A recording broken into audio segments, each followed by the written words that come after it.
Nespėjus pasibaigti Paryžiaus aukštosios mados savaitei, madų gerbėjai keliavo į Vokietiją. Čia, Liepos 6-ąją, prasidėjo Berlyno mados savaitė. Nors Berlyno madų savaitė tik 5 metai, renginio organizatorius Maikas Gurasnačija tiki, kad vieną dieną miestas gali prilygti tokioms madų sostinėms kaip Paryžius ir Milanas. Kiekvienais metais renginio dalyvių ir žiūrovų skaičius didėja.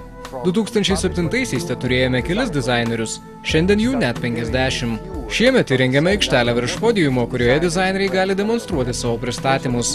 Tai traukia vis daugiau žmonių. Taigi taip renginys vis plečiasi ir plečiasi. Mados fiestoje buvo pristatyti rytojaus dizainerių apdovanojimai. Pirmą kartą dizaineriai iš 15 Europos šalių dalyvavo šiame konkurse. Anksčiau čia buvo kviečiami tik Vokietijos atstovai. Vienas iš finalininkų – Jonathanas Christopheris Hoftwegenas. Mano kolekcija simbolis, jog žmonės dažnai slepia savo tikrąjį aš. Jie dažnai neatskleidžia, kokie yra iš tikrųjų. Daugelis mano kūrinių nėra tik tai, ką pastebite iš pirmo žvilgsnio. Kelnės nėra tik kelnės, jie jas puošia skara.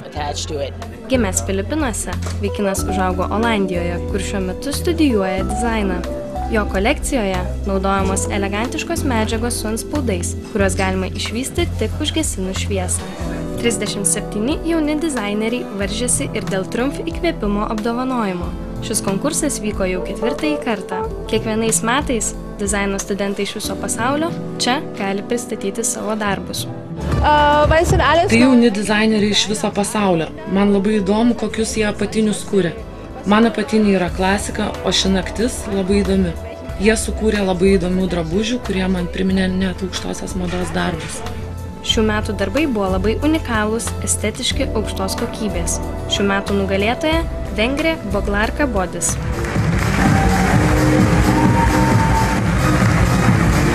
Berlyno mados savaitėje kolekciją pristatė ir garsusis vokiečių prekės ženklas Hugo Boss. Nepaisant migloto vasaros oro, svečiai audringai sutiko naujausią jų kolekciją. Ji išliko ištikima aukštosios mados etiketei. Tiesūs kirpimai ir šviesios vasariškos spalvos dominavo Hugo vyrų ir moterų kolekcijoje. Pasigrožėti darbai susirinko gausus įžymybių ratas. Australų aktorė Erika Bana, seserys Georgija ir Elizabetė Jagger ir Hollywoodo žvaigždė Hilary Swank.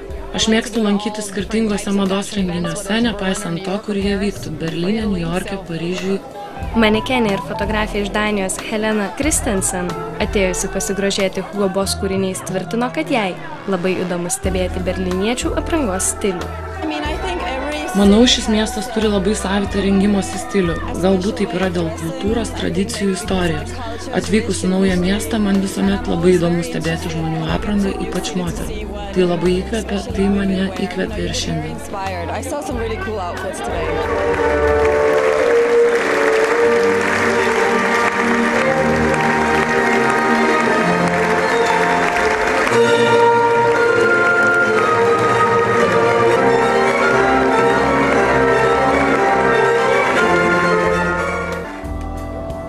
Garsioji itališka etiketė Diesel pasirinko ekscentrišką kolekcijos pristatymo būdą.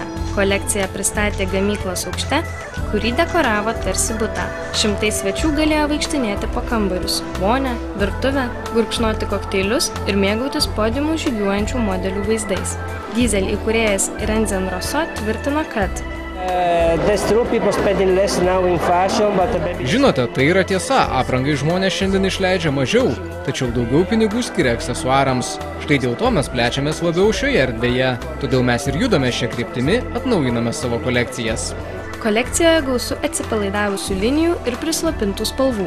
Diesel gatvės kolekcija pasižymėjo skaidriomis medžiagomis, nuostabiais sijonais ir kelnėmis, bei stambiais aukštakulniais.